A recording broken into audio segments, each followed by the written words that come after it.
Hey guys, SaveAsUntitled here with the 21st episode of the ranking show, where, because we had a slow weekend of Melee, normally we recap the weekend of Melee here, I asked you guys over on Twitter about talking about the particular resumes of some people, and you gave me a lot of good suggestions. And because we're not going to really have a strong weekend next weekend either, I'm going to talk about some of the people I'm not talking about today, but for our focus, if you can't read the title nor saw my other tweet, we're going to be talking about BillyBoPeep, Morsecode, Joyboy, and Nicki. Okay, so the notable wins we want to be highlighting here are these two. These two are huge. Nice. Okay, so those are super important. The Shroomed win is good, not as good as it would potentially like previously be. So I think with this collection of wins, I don't think this is the hot take to say that BillyBoPeep's top 100.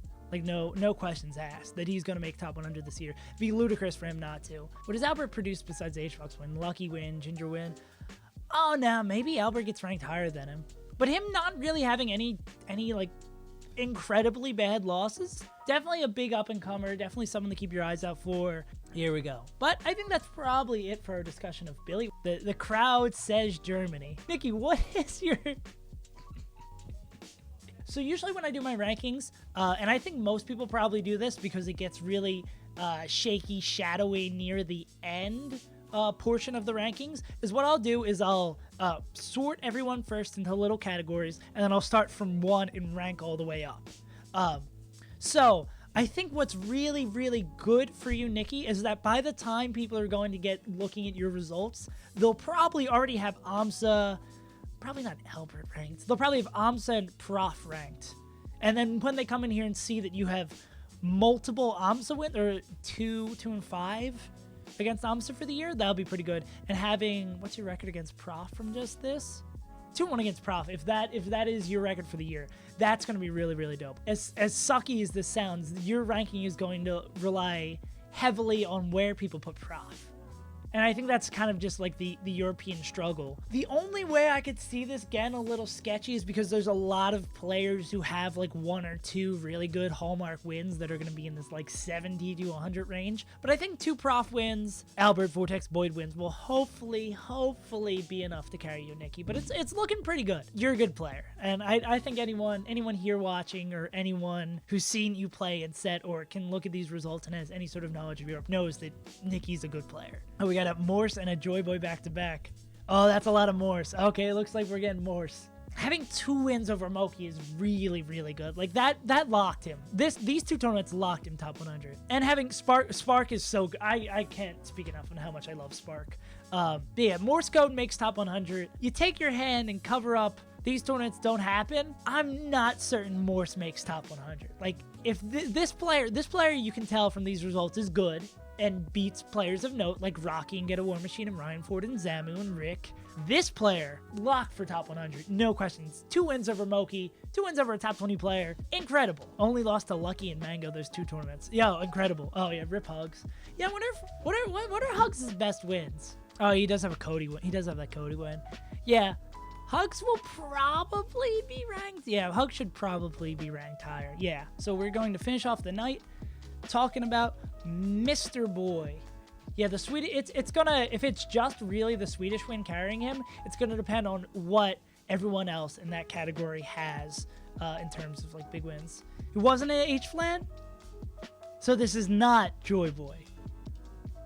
Cool. So that makes a lot of sense that is not Joyboy. Now, these results make a whole lot more sense. The story that this tells makes a whole lot more sense. So I think a good comparison point is Morse. Morse having these 2 wins over Moki, dope. That's really dope.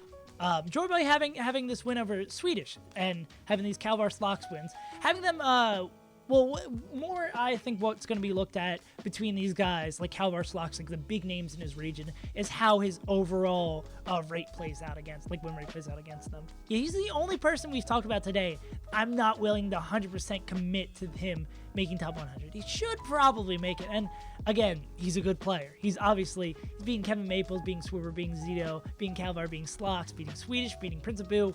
He's a good player. Like, I feel like I have to like remind people that whenever I'm saying like, oh, he might not make top 100, I'm by no means saying that I don't think Joyboy is good at Super Smash Bros. Melee for Nintendo GameCube, but so Joyboy, it's really gonna depend on how the hallmark wins of everyone else in his range are looking. I'm thinking he's probably gonna make it in like the 80s or 90s for all the hallmark wins of these other players stack up in this range, because again, always like 70 plus is super, super, super hard to rank, and a lot of it, at least in my opinion, depends on like the big wins you have in this thing. Because at that point in the rankings, a lot of those players have some pretty less than ideal losses. You think he's very likely to get in? I'm only hesitant to say very likely to get in because I don't know what the landscape of the other players around there is going to look like. Yeah, but the only reason I'm hesitant, unlike I am with all these other guys, because they have good reasoning. Like Morse having 2 Moki wins, I think is like lock. Like, that locks it for me. Billy, SJ, my case, having this wealth of really good wins on this run and not having bad losses, that locks it for me. Nicki being up on Prof and also having these AMSA wins, and beating Albert Vortex Boyd, I gotta make sure that gets a notification well. That kind of locks it for me.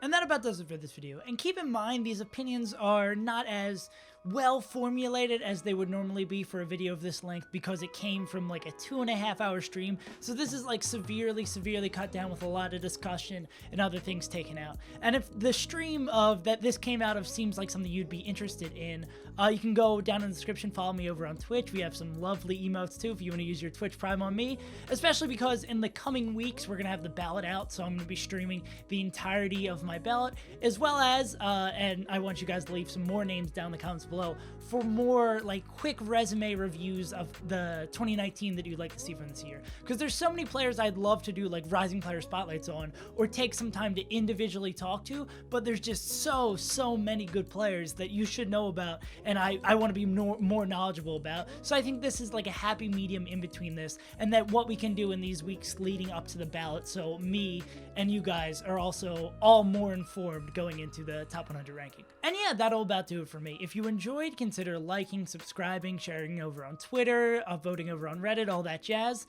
And that's about it. I've been SaveAsUntitled, and I will see you guys next time.